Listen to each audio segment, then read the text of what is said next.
Básicamente, entonces, por las dudas que la parte esa no se hubiera entendido, él dice todas las células de su cuerpo son iguales y tienen el mismo ADN, todas, nada más que expresan diferentes genes en diferentes partes de, por ejemplo, en el hígado se expresan diferentes genes que en la piel.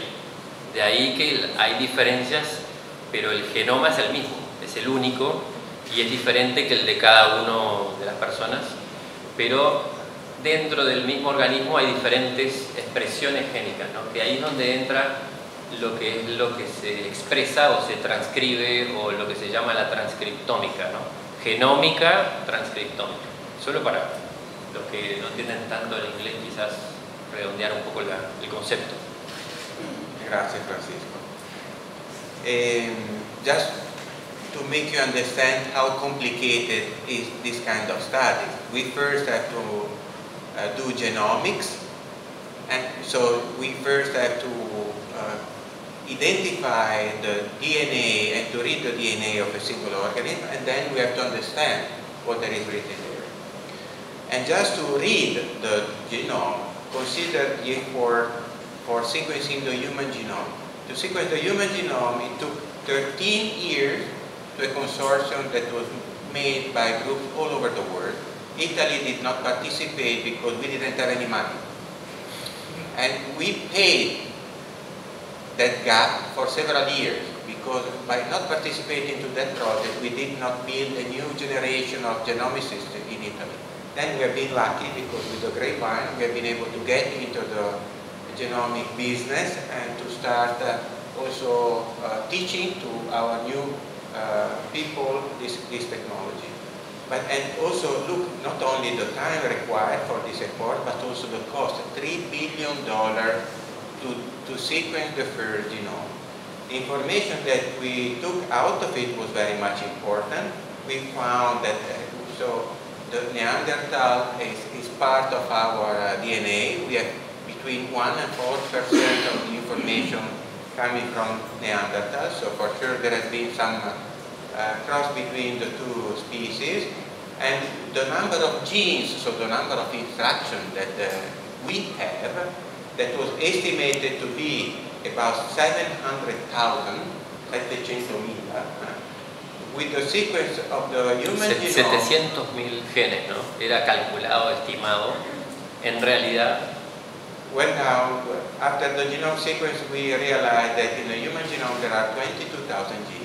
22.000 genes en el genoma humano hoy, ¿no? Reales. So you understand the importance of having the sequence. Without that, we could not get information about the genes that are in our body.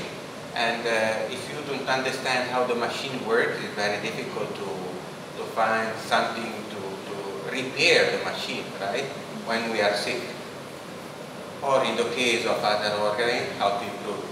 So the time required for sequencing and the cost so high for sequencing the human genome was due to the technology that was used at that time, the sequencing technology that was invented in the early 70s, and one of these instruments cost around $200,000 and is able to produce a very small amount of information. So in order to decode one human genome, this instrument requires 15,000 days. So you can reduce the time by buying more instruments, but you have to spend a huge amount of money, okay? And so because of that, you realize that very few centers in the world had the technology to sequence a human genome until a few years ago. And because of that, you can see in this slide the gap between the first human genome sequencing and the second. The second human genome has been sequenced 7 years later in 2008. So it has been like going to the moon, you know. First time you do your best in order to go there, but before to go there the second time, you try to improve the technology and to reduce the cost very much. And in these 7 years, the technology improved very much and is still improving dramatically.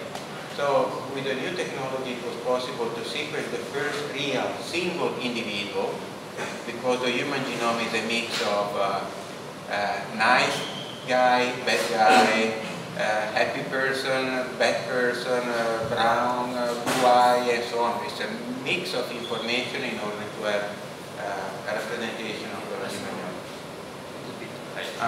because I thought that my voice was strong enough. Okay, so you can see already 7 years later, 2 months and $2 million compared to the 13 years and $3 billion of 7 years before. And now, this is a slide of last year. In 2010, this is the second case of a patient with a disease that has been sequenced in order to in order to identify the reason for the disease. This baby boy had 100 surgeries in just 1 year, no hope. At a certain point, they decided to sequence it, they found the mutation, and this guy is now going at school.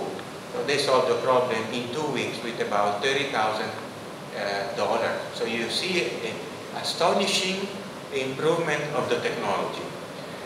O sea, en 10 años pasó de un costo inviable a un genoma humano hoy cuesta menos de $30.000. Today it costs less than 10,000. O sea, uno podría secuenciar más fácilmente a la medida que la tecnología sigue evolucionando. Verona, that was the introduction part. I now move into the grapevine part. I'm coming from Verona, this is Italy and this is Verona. It's very close to Venice, 1 hour by train. So we have the Romeo and Juliet balcony, it's a fantastic city, and we also have this fantastic wine. A bottle of this wine, Amarone, can cost $500 or 500 euros, so more dollars. So it's a very much expensive, less known probably than the Barolo, but I can tell you that when Berlusconi was not doing something strange, that was doing his job and visiting presidents of other countries, he was bringing bottles of Amarone as a gift, not as a Barolo, because this is our most important, I would say, and good wine. It's made through a very particular process that we call appassimento. So we leave the berries for 3 months on a shelf in order to rest. And during this period, this terrible grapevine produces a fantastic product. So if you make the wine without this period of withering, the quality of the wine is very bad, or actually it's not good. After 3 months, it's spectacular. The problem is that the winemakers, they don't know why the wine is coming so well. O sea, él lo que quiso decir ahí que la producción del Amarone es muy trabajosa porque hay que secar las uvas al aire, bajo techo, pero al aire, y eso hace pasitas que permiten después hacer un vino más concentrado, que es un producto muy caro. Él dice que solo lo supera los Barolo, Barbaresco, que es la variedad Nebbiolo en el Piamonte, pero que por ejemplo Berlusconi prefiere regalar a Amarone cuando va al exterior. No sé qué le habrá encontrado a Amarone.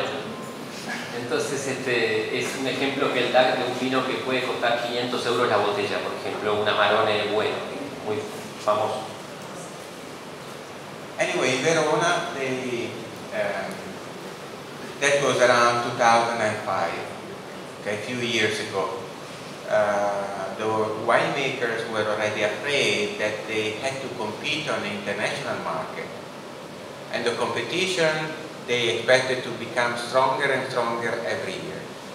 The problem of the competition is that now several countries are using the best technology. So it's very difficult to improve a product just based on the technology, because technology is already very high. The only way to improve the quality of the product at this point is to improve the initial product, so the grape wine. The problem, and this is Giorgio Pasqua, a winemaker from Verona, one of the biggest producers of that area, kept telling us, you know, Massimo, the grape varieties are more than 200 years old. There is no breeding on that in this field. So we keep using the same varieties, but the problem is more the fact that, you know, for us, producing good wine is more an art than science. So producing a good grape is not based on science. So we should get more information about how to control the engine, so how to control the grape during berry formation.